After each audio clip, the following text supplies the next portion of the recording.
1 करोड़ का सवाल देखा, 5 करोड़ का सवाल देखा, सवाल 7 करोड़ का भी देखा, लेकिन इस बार सवाल है 140 करोड़ का। 140 करोड़ उम्मीदों का। तो तैयार है टीम इंडिया जवाब देने के लिए। डीपी वर्ल्ड एशिया कप शुरू हो रहा है सोनी लिव और सोनी स्पोर्ट्स नेटवर्क के टीवी चैनल्स पर।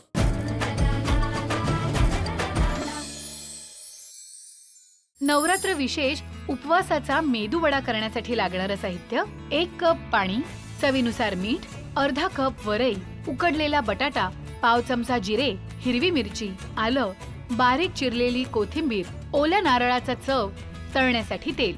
पाण्याला उकळी काढत यात मीठ आणि भगर घालत हे मिश्रण शिजवून घ्यायचं। आता यात बटाटा, जिरं, मिरची, आलं, कोथिंबीर आणि ओल्या नारळाचा चव मिसळून घेत याला मेदू वड्याचा आकार द्यायचा आणि गरम तेलात हे वडे तळायचे।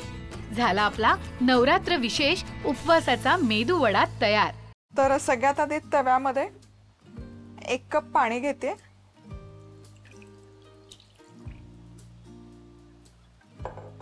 पाण्याला उकळी काढून घ्यायची। इथे पाण्याला उकळी यायला सुरुवात झाली की यामध्ये मीठ घालायचं चवीपुरतं आणि अर्धा कप वरई।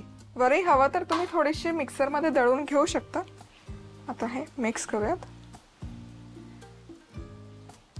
आणि झाकण ठेवून हे पाणी सोक करेपर्यंत हे शिजवून घ्यायचं। 10 मिनिटं झालेली आहेत। थोडक्यात काय तर आपल्याला वरईचा भात हवाय, शिळा भात वापरला तरी चालेल। आता हा भात असा मोकळा करून घेऊयात आपण, थोडासा मॅश करून घेऊयात, चुरून घेऊयात। आता काय करायचं, यामध्ये घालायचा बटाटा, उकडलेला बटाटा किसून घेतलाय तो घालायचा।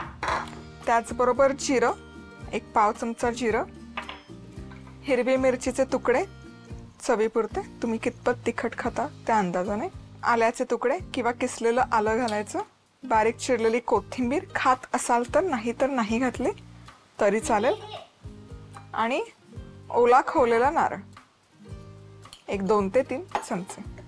आता हे सगळे जिन्नस एकत्र मळून घ्यायचे।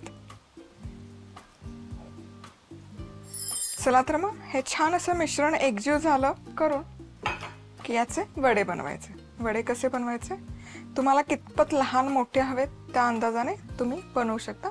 मेदू वडा बनवतो तसाच वडा बनवायचा, तसाच शेप द्यायचा। आता हा असा वडा बनवून झाला की थोडा फ्लॅट करायचा आणि मध्ये असे इथे मस्तपैकी वडे बनवून तयार आहेत। तेलही मस्त गरम झालंय। आता हे वडे सोडूयात तेलामध्ये आणि मीडियम हीटवर मस्त असे खरपूस सोनेरी रंग येईपर्यंत तळून घ्यायचे। चला तर मग इथे हे वडे मस्तपैकी खरपूस सोनेरी रंग येईपर्यंत तळून घेतलेले आहेत। हा जबरदस्त। आता हे काढून घेऊयात प्लेटमध्ये। भन्नाट अफलातून जबरदस्त दिसतात। आता हे वडे कसे खायचे, असेच खाऊ शकता, कारण यामध्ये आपण मिरची, आलं, जिरं, कोथिंबीर सगळं घातलंय, पण हवं तर उपवासाच्या चटणी बरोबर खाऊ शकता।